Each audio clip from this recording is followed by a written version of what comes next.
Hi there, welcome to wesleygospel.com. Today I'm going to talk about screening out the bad guys in a church. Screening out the bad guys in a church. Um, I'm actually working for a criminal background screening company right now. I don't know how long it'll last. I hope it lasts for a while, but um, it's given me a fresh perspective on things, and I put together a booklet a couple years ago and had it on my blog for the longest time. It was called Pastoral Abuse, and it was based off of a study that I did of churches that abuse by Ronald Enroth.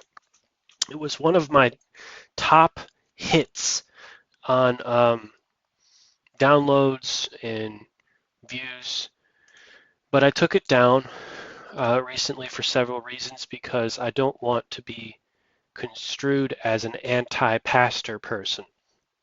Um, but I've had more than more than my share of experiences of uh, mistreatment from pastors, and it eventually just caused me to, you know, um, to look for answers in uh, in a third-party source, and just some level of sanity in it, and so it helped a little bit.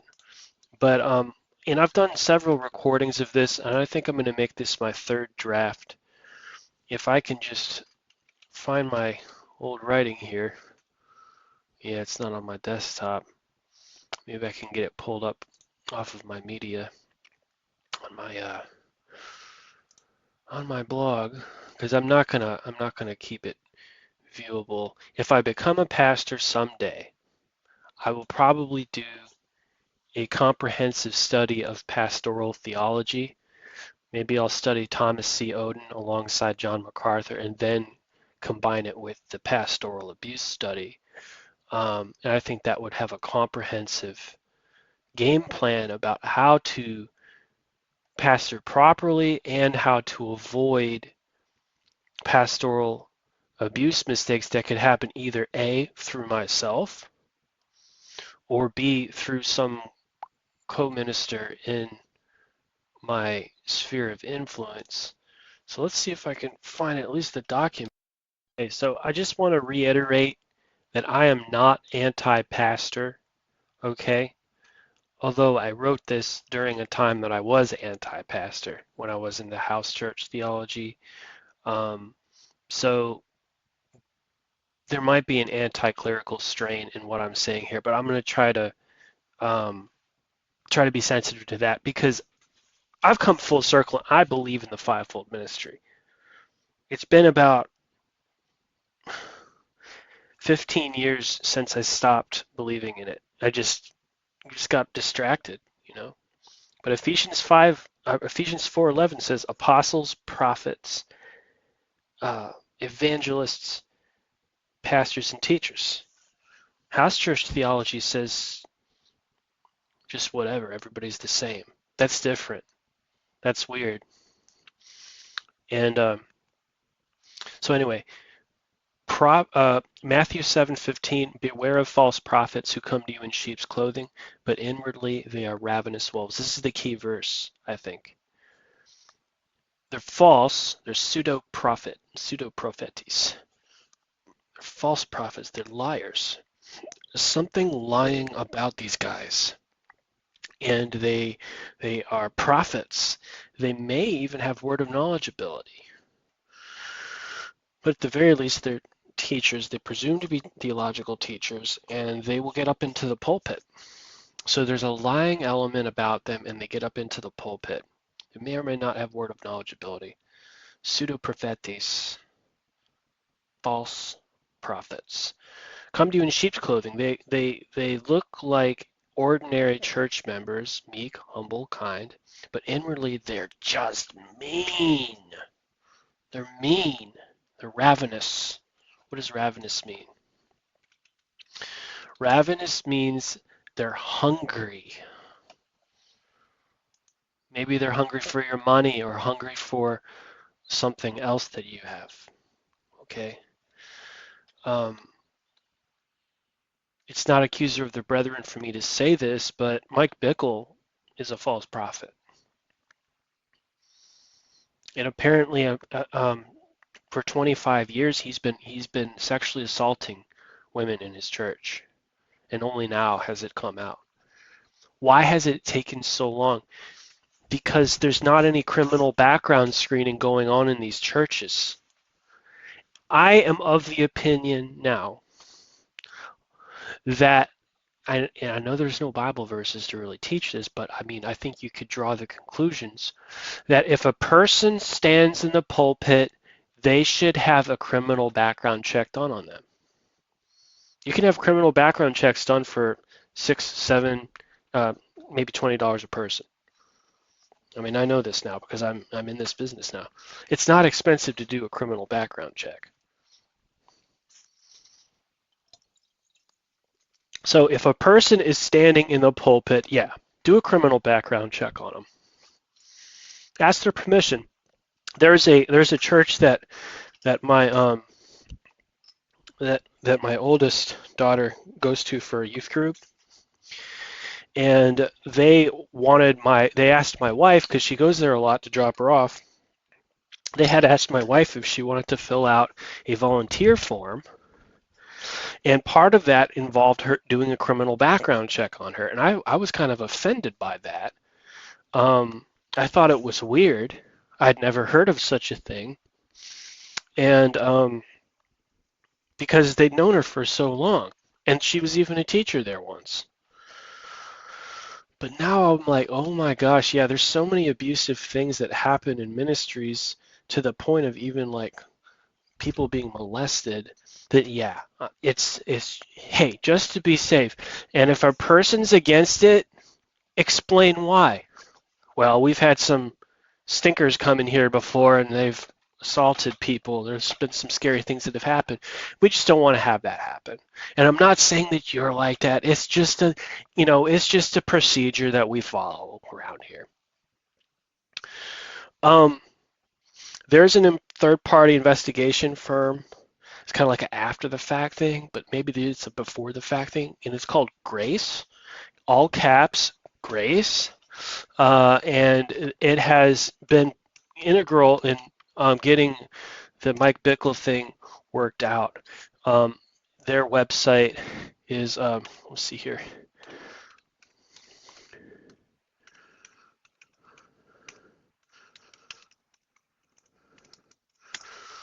I think it's netgrace.org.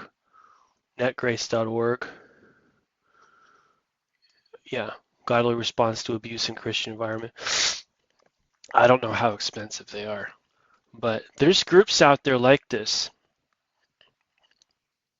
I'm going to try to be as charitable to this subject as possible because I've gone over it so many times, and and I'm starting to have more respect for the fivefold ministry, and possibly even as viewing it as a gateway for me to pursue God's calling for me to preach. If not, it's just going to be this website probably. Maybe I'll start a tent someday. I don't know. Trying to figure out the will of God in preaching is one of the most complicated things I think I've ever had to try to do in my life. Because there's so many things about it that could go wrong. And then on top of that, it's not like a job. You know, you've got mystical experience mixed in, which is kind of like a puzzle. But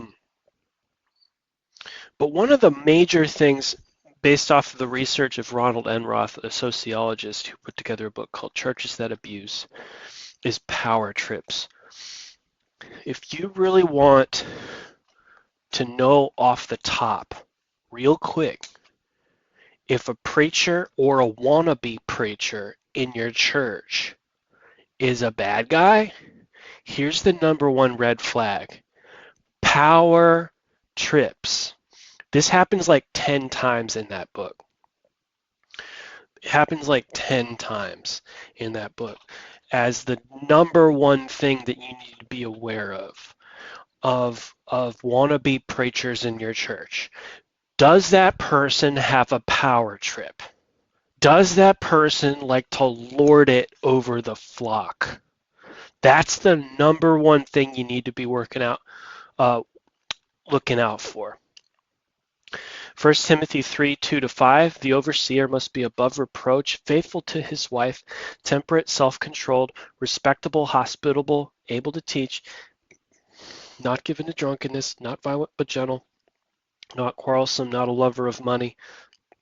He must manage his own family well and see that his children obey him, and he must do so in a manner worthy of full respect. If anyone does not know how to manage his own family, how can he take care of God's church? So if a guy has a family and his kids are just like oppressed, that's a bad sign, right? The kids are just like constantly afraid of their dad. Yeah, that's a really bad sign. If his own kids are that way, so will church members. Okay. Uh, okay. So now another the lording over the flock thing. Okay. That's the biggest thing. You need to watch out for people that just like to exercise authority over people. I'm I have traditionally, probably in the past decade, been extremely leery of words like covenant relationship, covering, and spiritual authority, mainly because mainly because of predation and molestation and manipulation can all come in through that kind of teaching. It can be misused. That kind of teaching can be misused, right? You might say, well, it's biblical. Yeah, but it can be misused. So, is it being used with the fruit of the Holy Spirit? Galatians 5:22 and 23. Love, joy, peace, patience, goodness, gentleness, faithfulness, humility, perseverance, gentleness, self-control. Is this person a law-abiding citizen? Does this person say, oh, how love I thy law, it is my meditation all the day? Do they love the Bible? Or do they just go on talking about their experiences of all the time? The Bible checks you for you wrecks you. You know what I mean? You better check yourself before you wreck yourself. The Bible will check yourself before you wreck yourself, is what I'm saying. If the guy doesn't really love the Bible and yet he's a wannabe preacher, something's wrong. Because the Bible will check yourself before you wreck yourself. That's what I'm trying to say. Um, you need to watch out for people who are heavy on casting out demons. I know that that's really important, but outside of the Catholic Church, people don't know what the heck they're doing. I'm just going to be honest. Outside of the Catholic Church, generally speaking, my experience has been charismatics don't know what the heck they're doing when they try to cast out demons. So if you have a person that needs deliverance and they're really, really in trouble, you need to take them to a Catholic priest. I'm just to be safe, unless you've really been trained by a good group. Just leave it to them, you know. Um, there's so much abuse that can happen in that area. Confession of sin. Dude, you need to be careful of that. James 5:16, confess your sins to each other and pray for each other so that you may be healed. Again, go to a Catholic priest if that's what you want to do, because there's anonymity there. But when you have these people coming into these Protestant groups and there's all of this confession going on, dude, that can become problematic. I'm not completely against it. I'm just saying it doesn't take a rocket scientist to figure out how that can become problematic, right? The confessions can become used as a means of spiritual manipulation and ensnaring people. Um, let's see where.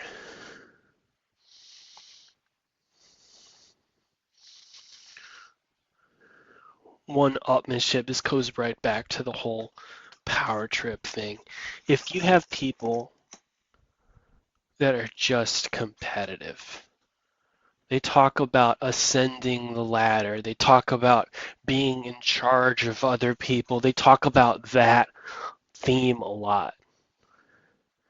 That person doesn't care about hell.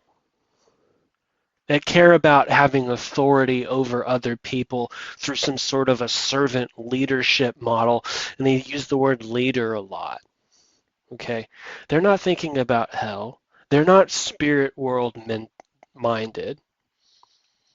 They're power hungry. This is the thing about false prophets. They're ravenous wolves. They're power hungry. They're not mystical people. They're just power hungry. That's all.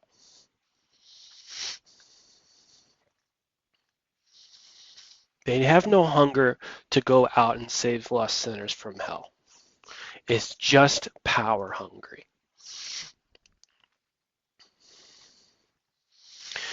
Um,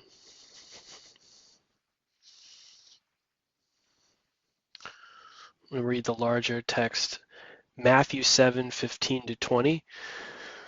Beware of false prophets who come to you in sheep's clothing, but inwardly they are ravenous wolves. You will know them by their fruits. Do men gather grapes from thorn bushes or figs from thistles? Even so, every good tree bears good fruit, but a bad tree bears bad fruit. A good tree cannot bear bad fruit, nor can a bad tree produce good fruit. Every tree that does not bear good fruit is cut down and thrown into the fire. Therefore, by their fruits you will know them. The Apostle Paul expands on that. He expounds on that fruit, that fruit word, right? In Galatians 5, okay? The good fruit is Galatians 5:22 and 23. The fruit of the Spirit is love, joy, peace, long-suffering, kindness, goodness, faithfulness, gentleness, self-control. Okay. All right, here's the bad stuff. If these are the red flags, the bad fruit, the works of the flesh, Galatians 5:19 and 20. Adultery, fornication, uncleanness, lewdness, idolatry, sorcery, hatred, contentions, jealousies, outbursts of wrath, selfish ambitions, dissensions, heresies, envy, murders, drunkenness, revelries, and the like. Now you might say, well, there's no way a wannabe preacher in a church in his right mind would be outwardly committing adultery, outwardly committing fornication, outwardly being involved in sexual uncleanness, outwardly being involved in lewdness, outwardly bowing down to idols, outwardly committing magical spells of sorcery.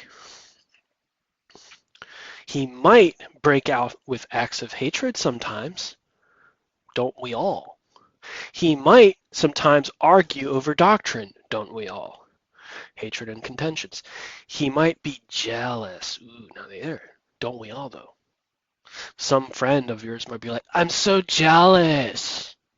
Yeah, but is this person jealous generally? There's a red flag right there.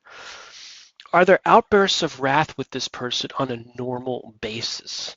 Does this person normally just blow up at people? We all have our times, but is this like a habit with him? Selfish ambitions. Does this person, this goes back to the power trip, does this person talk a lot about the theme of leadership and all of this sort of thing about climbing ladders and having authority over people? If so, that's a red flag. Dissensions and heresies. Are there false doctrines with this guy? Have you been through Kingdom of Occults and seen some of the beliefs? Has he talked favorably about polygamy? That's actually a weird thing that oftentimes surfaces in the cults. Weird views favorable of polygamy. or heretical views of Jesus that are just kind of unusual. All right. Envious, murders, drunkenness. Do you see liquor bottles all over this guy's house? I was in a charismatic youth group one time, went to the youth pastor's house, and he had liquor bottles displayed, like Jack Daniels type liquor bottles displayed all over the place.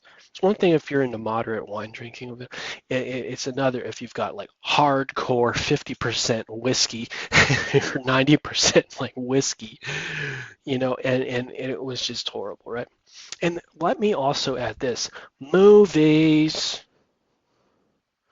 In the Sermon on the Mount, Jesus is always pointing to your heart, right? Out of the heart proceeds adulteries, fornications, etc., in Matthew 15. And then sanctification is the practice of studying the Word of God to control those evil inclinations that pop out of the heart.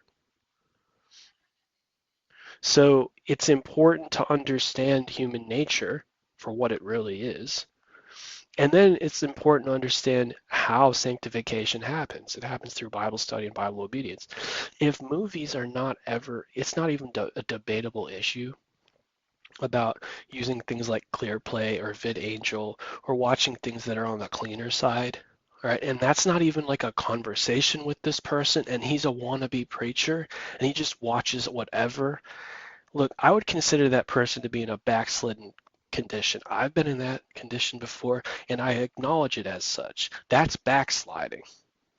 If you're just sitting there watching any and everything that comes out of Hollywood, and then you don't call that backsliding, dude, that's backsliding.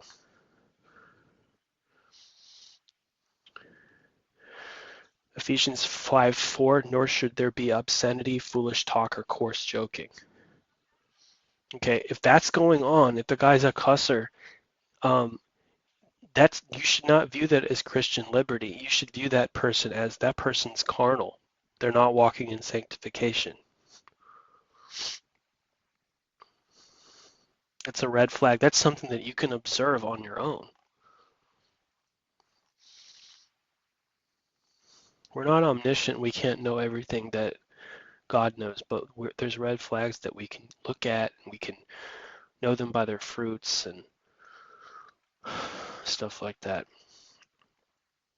Well, that's really all I have to say. I'm going to end it on this note that there has been a increase of molestation and sexual assault in churches.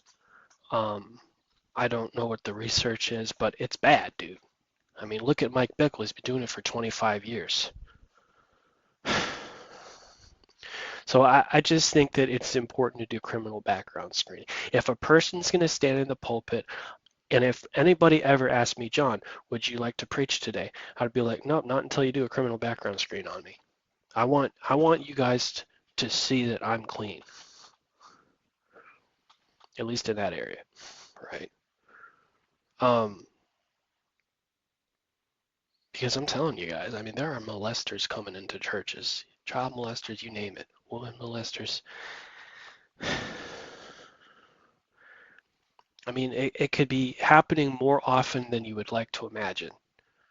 And just thank the Lord that we can't hear everything and see everything like Spider-Man.